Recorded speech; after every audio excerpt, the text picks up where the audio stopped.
Sometimes the sea is not just water. Sometimes it is a graveyard, a place where fewer bodies are buried and more secrets. Imagine this. You are aboard a ship. The night is silent. The wind is steady. The sea is calm. And then suddenly, a signal comes through the radio. SOS, SOS. Then a message. All officers are dead. Perhaps the entire crew is dead.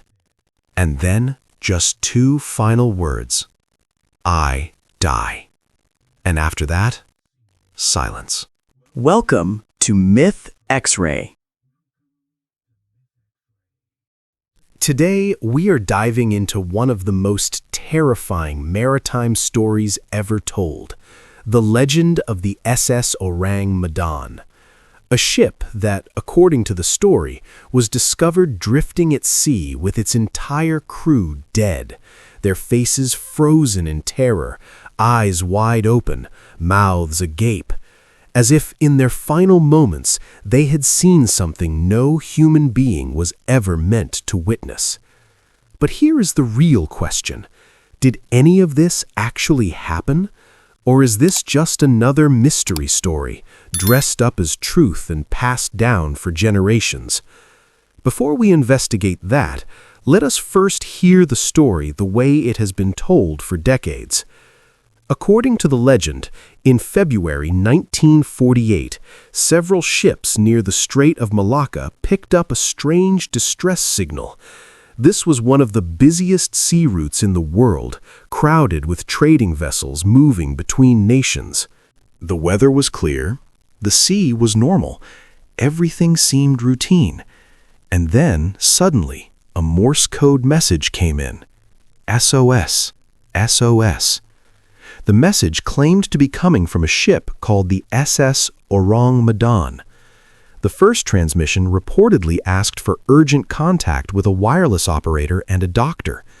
Then came another message, and this one was even more disturbing. The second officer is dead. Other members of the crew are also dead. Immediate assistance required. Then came the last words, I die. And then, nothing. Complete silence. A nearby ship, usually identified in the story as the Silver Star, changed course and headed toward the source of the signal. After several hours, it reached the area, and there, drifting silently on the water, was a ship. At first glance, it looked intact. No major visible damage, no sign of collision, no smoke, no obvious emergency. But something about it felt wrong.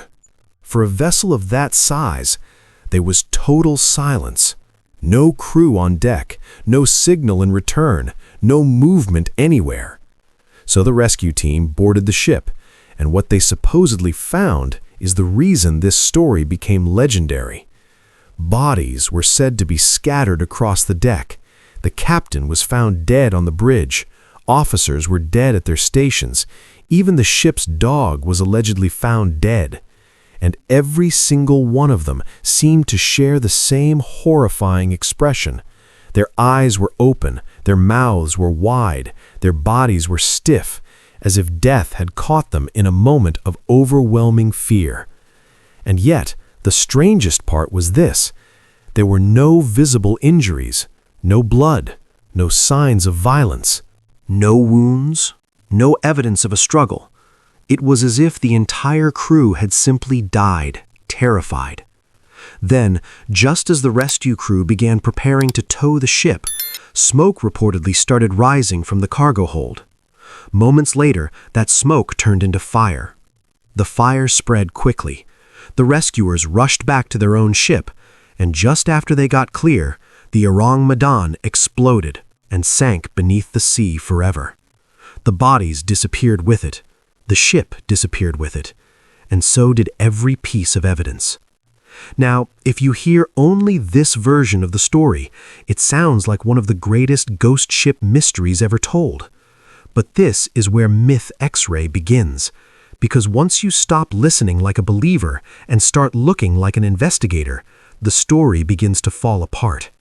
The first major problem is that the earliest known versions of this story do not match each other. Most people today know the later, more dramatic version. But when researchers traced the story backward, they found that versions of it had appeared in Italian and British newspapers as early as 1940. And those early versions do not agree on key details. The location changes, the wording of the distress message changes, the rescue details change. In some reports, the ship is said to be near the Solomon Islands. In others, it is placed near the Strait of Malacca. That kind of inconsistency is not a small issue. It is a major red flag. The second problem is that the story seems to become more dramatic over time. Later retellings add all the most unforgettable details. The frozen expressions, the dead dog, the famous final words, "I die," and even extra elements involving survivors in some versions. In 1948, the Dutch-Indonesian newspaper De Locomotief published a more elaborate telling of the mystery. But even that publication admitted that it had no further evidence to support the story, and that it was entirely possible the whole thing was fantasy, even while presenting it as if it might be true. That alone should make us suspicious. The third issue is perhaps the most damaging of all. There is no reliable official record of the ship. Researchers have searched maritime records, including Lloyd's shipping register, and have failed to find a solid registry trail for a vessel called Ourang Medan. Think about how serious that is. A ship operating in international waters, sending a distress call, being discovered by another vessel, exploding, sinking, and yet leaving behind no firm official identity? That is not impossible, but it is extremely suspicious. Then comes the fourth problem. If a rescue team truly boarded the vessel, why did they come back with nothing? Not one body, not one official paper, not one logbook, not one captain's document, not one cargo manifest, not one instrument, not one object that could prove the ship even existed. Nothing. And that is a little too convenient. In the story, just before anything can be recovered, the ship catches fire. Then it explodes. Then it sinks. And suddenly, every possible piece of evidence is gone forever. That feels less like a real-world accident and more like the structure of a suspense story designed to protect its own mystery.